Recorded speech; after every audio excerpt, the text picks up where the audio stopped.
After Orange Box, we have to get episode 3 out. We know how the trilogy ends, and there are a bunch of loose ends and narrative arcs that need to come to a conclusion in episode 3.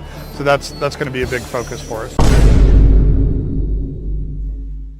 I'm sure we all have that lingering anger in the back of our heads when a franchise is abandoned by its publisher, especially in modern gaming where games are more expensive to make, and so taking chances with a franchise that won't make a lot of money or create a lot of fanfare isn't worth it. Or in EA's case, just being a bunch of dicks. And what sucks is that Nintendo was most definitely guilty of this. A lot, in fact.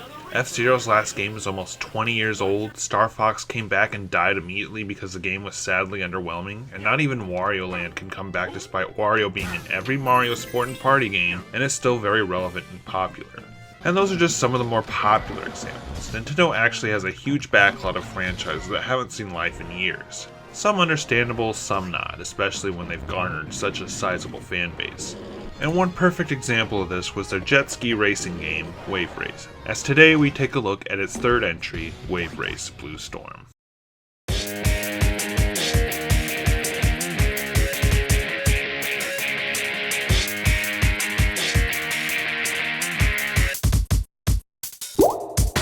Back in 1992 on the Game Boy, the Wave Race series would debut with the original Wave Race, but it's been pretty much forgotten and was never released in Japan. What many call the real start of this franchise was in 1996 on the Nintendo 64 with Wave Race 64, a near-launch title that actually took the concept of racing and added water to the conversation. In all seriousness, I think it was actually a genius idea to have this game that could have never worked on a console like the Super Nintendo or the Genesis and have it be one of your first showcase, because it really felt like you were racing on a waterfront with the way it's crashing into you. Wave Race 64 might be the most typical Nintendo 64 game to me, in a good way.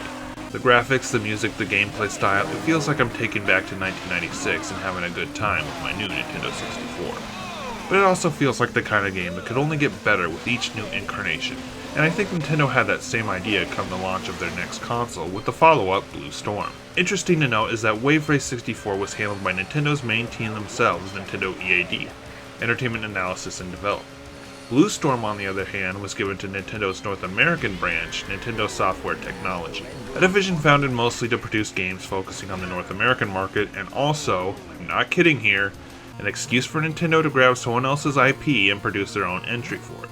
I mean, their first game was a Bionic Commando sequel for the Game Boy Color that had zero involvement from Capcom, and then a Ridge Racer game without Namco and a Crystalis port without SNK, and also a Western-only release of Panel de Pon, or Puzzle League if you will, only this time with the Pokemon anime skin, making it, as far as I know, the only time the characters from the anime appeared in video game form. Weirdly, this game never got a Japanese release, which, considering Pokemon was a huge phenomenon at the time, you'd think Nintendo would have imported it to get a few sales. But come 2001, NST would finally produce their first game that got released in Japan, the follow-up to Wave Race. Checking the credits between both games, the only notable name to be featured in both would be Shigeru Miyamoto, serving as producer for both 64 and Blue Storm.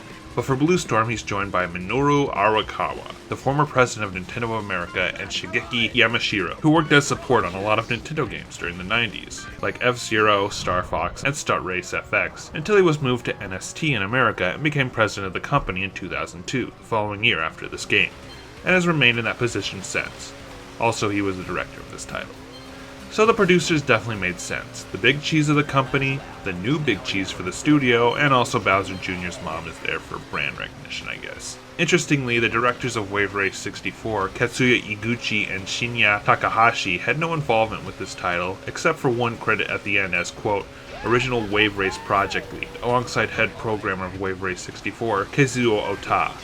If you played the original Wave Race 64, then you can jump into Blue Storm no problem, as pretty much the entire setup of the game is brought back with minor updates that I'll get into in a second. But as it goes, you got a typical lap-based racer where you have to go around the track a few times and try to reach first place, only instead of a motorized car, it's a jet ski on the water with water physics and all.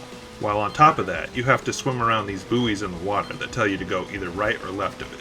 And if you miss 5 of them, you're disqualified. It's simple and it works, so I'm not surprised they brought it back. As for additions to make this stand out from the original, as well, the game definitely has a lot more personality.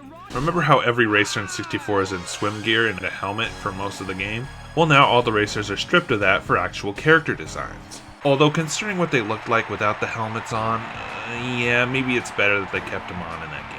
The new character design was done by Yusuke Nakano, who before this worked as mostly a package designer for games, as in designing the box art or designing the art inside the manuals. But he was finally given his first role as character designer for The Legend of Zelda: Ocarina of Time. And from there he had a lot of involvement with the Zelda series, Majora's Mask, the Oracle games, and finally to Twilight Princess, where he would be the main character designer for the game.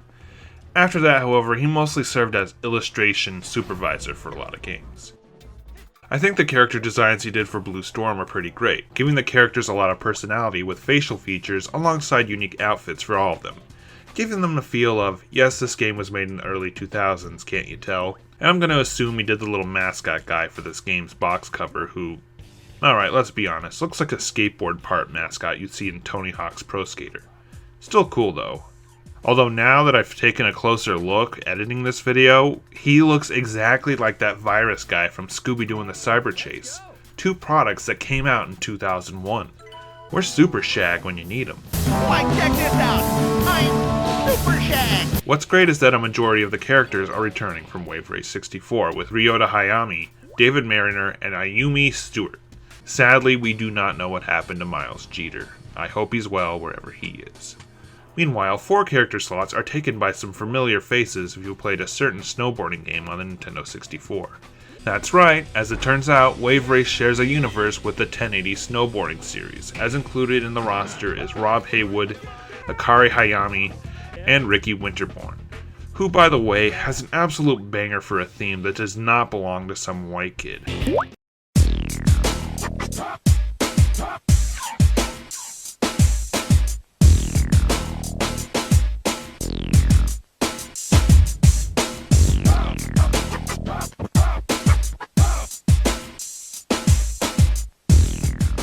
Also included are 2 new characters, Nigel Carver taking up both roles as the token Black and the token Brit, and Serna Del Mar as the token Latina.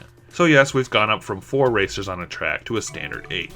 And on top of that, now have actual stats to help you pick out which racer feels the most comfortable controlling. In my opinion, this is why I prefer Blue Storm 64. The more the merrier, I say, and with 8 on a track, it just feels right, you know? It's great knowing how much video games improved in 5 years. But that's not my only reason for loving Blue Storm more.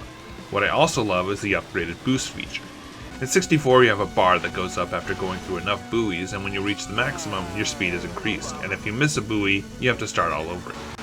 In Blue Storm, this was upgraded to a boost function, where after going through enough buoys, you get a boost of speed by pressing the X button. And of course, if you miss a buoy, your meter goes down.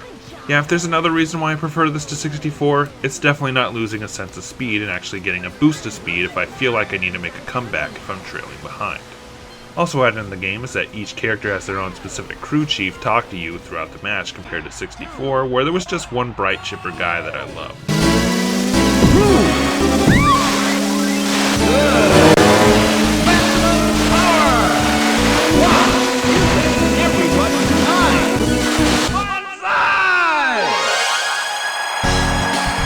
But I think this crew chief concept is a lot better, as they too have their own personality that you can piece together what the relationship with the chief and the racer is.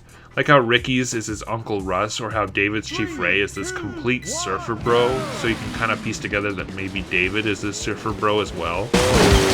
Nice! You passed that buoy correctly! You got the turbo, man! Past the yellow buoys on the left! That's right! Righteous! Excellent! Sweet! You got a turbo! The only thing I'm nitpicky about is that each racer has an item to represent themselves with, which can also give you some pieces to build their character off of, but why do none of the 1080 snowboarding characters have a snowboard representing them? I mean, your name is Ricky Winterborn. You seriously can't tell me you prefer skateboarding to snowboarding? Alright, I guess I've been ignoring the elephant in the room long enough. Yes, this game is drenched in product placement.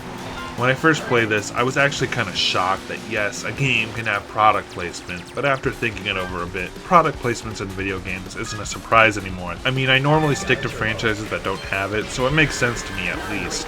But what doesn't make sense is the advertisers Nintendo chose to include.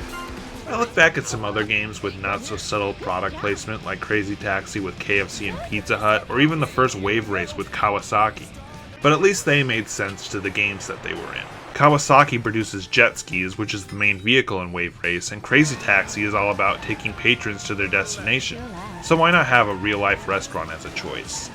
But in Blue Storm, okay, you see things like O'Brien's and Moby's among the products who actually specialize in butter-themed merchandise, but it's not them you'll be seeing for most of the game. No, it's McDonald's, Dr. Pepper, and Slim Jim, and they are just plastered everywhere in this game, even on your jet skis. And what do they have to do with water racing? Not a damn thing, and it's honestly ridiculously funny how they're just everywhere. Oh well, if you can't beat them, eat them. McDonald's. I'm loving it. If there's anything you can give Blue Storm is that S&T added in so many nice touches to the tracks, like them having their own special buoys and traffic light countdown, to the fact you can have weather effects in the game to help give it more difficulty if you want, to the downright gorgeous set pieces of each level that is filled to the brim with details of wherever you're racing. And using the map function of the free roam mode, these maps' art style is giving me some Wind Waker vibes. I gotta hand it to S&T, they definitely raised the production values and made Blue Storm a true next-gen game. But alas, I've seen many people prefer 64 to Blue Storm, and I think I know why. When you compare the two games, there's not a lot of big differences between the two setting them apart, outside of the 8-player races and the speed boost function. Let's compare the game modes, shall we? In 64, there was a championship mode, a time trial mode, a stunt mode, and a mode for multiplayer, which was disappointingly 2 players only. In Blue Storm, there's a championship mode, a time trial mode, a stunt mode, and a mode for multiplayer, which thankfully goes up to 4 players now. But you see what I mean. For 1996, these options were understandable for the times, but now for the next-gen console, these options are very disappointing. Championship mode is great, of course, but time trials and stunt mode aren't modes you're going to go back to, well, honestly, ever. Stunt mode, in fact, is just one little lap of you doing as much stunts as you can, and it's over before you even know it. Now, I know what you're thinking. What else could you possibly want? Well, how about a free play mode? Just let me choose any track I want, select the weather, and have fun without the pressures of failing and starting all over in the championship mode. If I can give championship mode anything, it's that I can at least choose any track I want in any order I want. But if you want some one-player content, that's it. And on top of that, Blue Storm's difficulty got turned up a lot compared to 64, and I'm not quite sure what makes it more difficult. Maybe the turning has to be more precise, or maybe your jet ski goes a lot faster, but whatever the case is, it's definitely much harder. So you'll probably collide against a wall of some kind accidentally and get sent back in the ranking pretty gnarly. It's not like in Mario Kart where it feels like you can fix a mistake in no time. Here, it feels like a long shot just to get back into first, and on top of that, you need to qualify for each round, and if you don't, then it's back to the main menu. No 3-life system like in F-Zero, right back into the main menu. Can you see why I want a free play mode? And on top of that, I'm kinda disappointed in the track selection. In 64, there were a total of 8 courses, plus 1 exclusive for stunt mode. In Blue Storm, there are a total of 7 courses, plus 1 exclusive for exhibition mode. Yeah, not exactly brimming with content. What confuses me the most is why is the track Dolphin Park only used for exhibition mode?